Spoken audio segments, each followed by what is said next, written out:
আজকে টুপি দাড়িওয়ালাদের ক্ষমতায় যেতে দেবে না, এই স্লোগান শোনার জন্য মানুষ রক্ত দেয় নাই। এই দৃশ্য দেখার জন্য বুকের তাজা রক্ত জমিনে ঢেলে দিয়ে মানুষ শাহাদাত বরণ করে নাই। বাংলাদেশের বুকে যদি একটা বাক্স দেওয়া হয়, বাংলাদেশের ঘরের থেকে এমন মিসাইল বের হবে, এমন বোমা বের হবে, গোটা বাংলাদেশ থেকে, গোটা দুনিয়া থেকে ইসলামের দুশমনদের ধ্বংস করে ফেলবে ইনশাআল্লাহ। ইসলাম ক্ষমতা আসলে প্রত্যেকটা মা বোনের ন্যায্য অধিকারকে প্রতিষ্ঠিত করা হবে।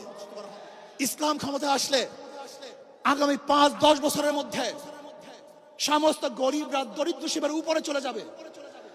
ইসলাম ক্ষমতা আসলে 28 লক্ষ কোটি টাকা বিদেশে পাচার হবে না, দুর্নীতি থাকবে না, জুলুম থাকবে না, অত্যাচার থাকবে না, নির্বিচার কোনো মানুষ আর খুন হবে না, গুম হবে না। ইসলাম ক্ষমতা আসলে শ্রমিকদেরকে তাদের অধিকার আদায়ের জন্য রাস্তায় নামার কোনো প্রয়োজন হবে না। আমরা পিআর সিস্টেমে নির্বাচন চাই, সংখ্যানুপাতিক হারে নির্বাচন চাই। বিএনপি কেন মানছে না? বিএনপি তো দাবি করেছে আমরা জাতীয় সরকার গঠন করব, এটা বিএনপির দাবি। আর জাতীয় সরকার গঠন করার জন্য সবচেয়ে ভালো পদ্ধতি পিআর সিস্টেম নির্বাচন। জাতীয় সরকার সর্বদলের অংশগ্রহণমূলক সরকার, আর সর্বদলের অংশমূলক সরকার গঠন হতে পারে একমাত্র পিআর সিস্টেম নির্বাচনের ভিত্তিতেই। তাহলে কেন বিএনপি মানছে না? কারণটা কি আমি তো বুঝি না। অবশ্যই বিএনপিকেও পিআর সিস্টেমে নির্বাচন মানা উচিত। সংস্কার চাই। বিএনপি বলছে আমরা সরকার গঠন করে ক্ষমতায় গিয়ে সংস্কার করব।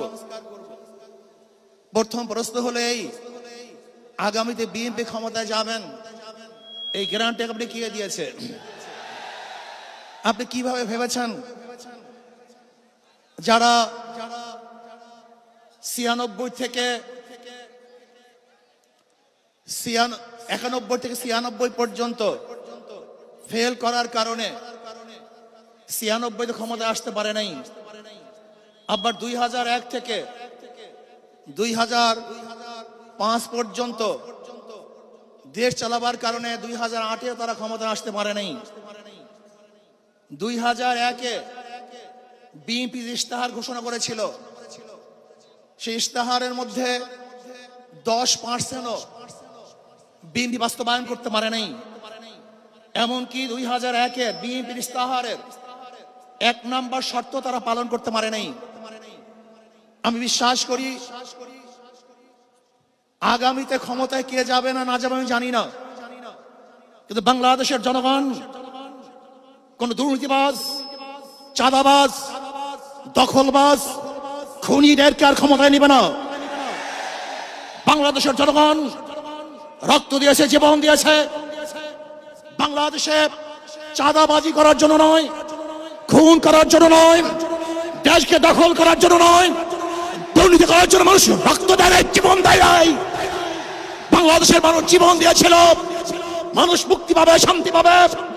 আমার গরিব দুঃখী মেহনত মানুষ ক্ষুধার্ত থাকবে না, বাংলাদেশের একজন মানুষও খোলা আকাশের নিচে থাকবে না, বাংলাদেশের একজন গরিব বস্ত্রহীন থাকবে না, আমার বাংলাদেশের কোন মানুষ গুম হবে না, খুন হবে না, বাংলাদেশের কোন ব্যবসায়ীকে চাঁদা দিতে হবে না, বাংলাদেশের প্রত্যেক নাগরিক অধিকার বাস্তবায়ন হবে, তারা শান্তিতে বসবাস করতে পারবে, নির্বিঘ্নে ঘুমাতে পারবে, আমার মা বোনরা ইজ্জত দিয়ে রাস্তায় চলাফেরা করতে পারবে, বাংলাদেশের মসজিদ থাকবে, মাদ্রাসা থাকবে, দাড়ি থাকবে, টুপি থাকবে, দাড়ি পরে কেউ আক্রমণ করতে পারবে না, টুপিকে ছিনিয়ে কেউ নিতে পারবে না, ইসলামের বাইরে আইন পাস করতে পারবে না। এর জন্য জীবন দিয়েছিল, রক্ত দিয়েছিল। দ্বিতীয়বার দাড়ি টানবে, এই দৃশ্য দেখার জন্য মানুষ রক্ত দেয় নাই। মৌলবাদীর বিরুদ্ধে আঙ্গুল তুলবে, মোল্লা বলে গালি দিবে, আজকে টুপি দাড়িওয়ালাদের ক্ষমতায় যেতে দেবে না, এই স্লোগান শোনার জন্য মানুষ রক্ত দেয় নাই। এই দৃশ্য দেখার জন্য বুকের তাজা রক্ত জমিনে ঢেলে দিয়ে মানুষ শাহাদাত বরণ করে নাই, বরং বাংলাদেশের মানুষ শাহাদাত বরণ করেছিল এই জাতিকে মুক্তি দেওয়ার জন্য, কোরআন ও সুন্নাহর আইন বাস্তবায়ন করার জন্য। বাংলাদেশের মানুষ ওই ভারতের গোলামি করার জন্য রক্ত দেয় নাই। বাংলাদেশের মানুষ ভারত আমাদের দেশে কর্তৃত্ব নেতৃত্ব করবে, আমেরিকা আমাদের দেশে কর্তৃত্ব নেতৃত্ব করবে। এর জন্য বাংলাদেশের মানুষ জীবন দেয় না, রক্ত দেয় নাই। বাংলাদেশের মানুষ সাধন, তারা নিজেরা আইন প্রণয়ন করবে, নিজেরা সংসদ পরিচালিত করবে, তারা নিজেদের পায়ে দাঁড়াবে। বাংলাদেশের মানুষ জীবন দিতে পারে, কিন্তু কার গোলামি করতে পারে না। প্রিয় ভাইরা আমার, আমি বিশ্বাস করি আজকে মঞ্চে যারা আছেন, যদি আমরা মুনাফিকি না করি, মঞ্চে যারা আছেন যদি মুনাফিকি না করি, মুখের এবং কাজের কথা যদি একসাথে থাকেন, মুখের সাথে কাজের যদি মিল থাকেন, আমি এই লক্ষ জনতার সামনে কসম করে বলতে পারি আগামীতে ক্ষমতা যাবে ইসলাম, ক্ষমতা যাবে ইসলাম, কোনো সন্দেহ নাই।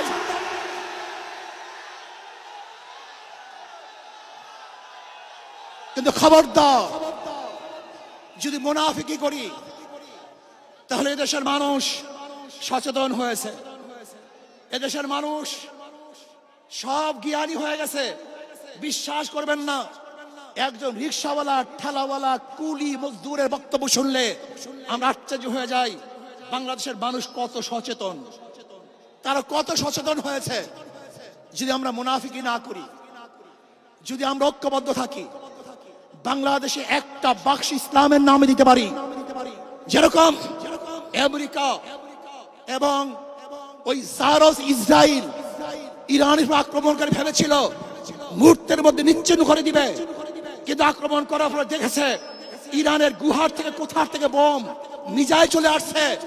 আমেরিকা এবং ইসরায়েল যেরকম অনুভব করতে পারে নাই, বাংলাদেশের বুকে যদি একটা বাক্স দেওয়া হয়, বাংলাদেশের ঘরের থেকে এমন মিসাইল বের হবে, এমন বোমা বের হবে, গোটা বাংলাদেশ থেকে, গোটা দুনিয়া থেকে ইসলামের দুশমনদের ধ্বংস করে ফেলবে ইনশাআল্লাহ।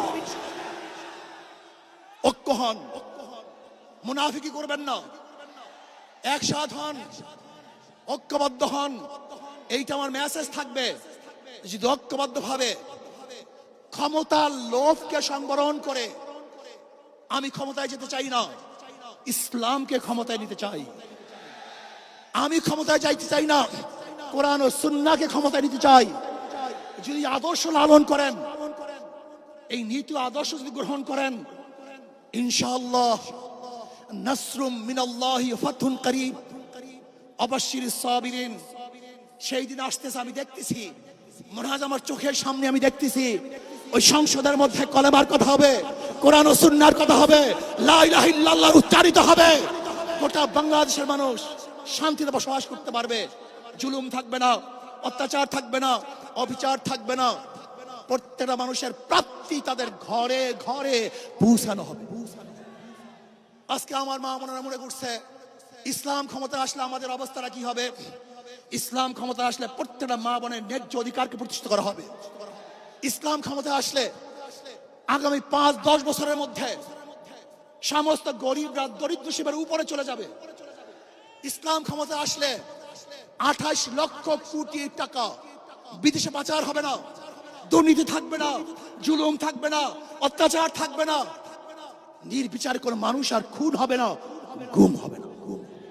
ইসলাম ক্ষমতা আসলে শ্রমিকদেরকে তাদের অধিকার আদায়ের জন্য রাস্তায় নামার কোনো প্রয়োজন হবে না।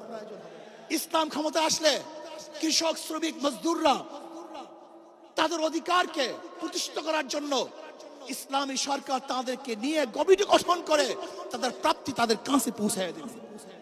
আসুন ইসলামী হুকুমাত কায়েম করার জন্য আমরা চেষ্টা করব। আজকে আমাদের এই জনসভায় যশোর থেকে আমার কিছু ভাই আসার সময় তার অ্যাক্সিডেন্ট হয়ে শাহাদাত বরণ করেছে। আল্লাহ তাদেরকে জান্নাতুল ফেরদাউস দান করেন। আমার অনেক ভাইয়েরা আহত অবস্থায় আছে, আল্লাহ পাক তাদেরকে সুস্থ করে দেন। আসুন আজকে জনসমুদ্রে আমরা আসছি, আমাদের টাকা নাই, পয়সা নাই, নিজের পয়সা দিয়ে এসছি, নিজের খানা খেয়েছি। এই জাতিকে, এই দলকে, এই কাফেলাকে গোটা দুনিয়ার কোনো পরাশক্তি পরাজয় করতে পারবে না, থামিয়ে রাখতে পারবে না। অবশ্যই ইনশাআল্লাহ আমরা বিজয় হব। আল্লাহ আমাকে এবং সবাইকে ইসলাম হুকুমাত কায়েম করার তৌফিক দান করেন। আমা আলাইনা ইল্লাল বালাগ। আসসালামু আলাইকুম ওয়া রাহমাতুল্লাহ।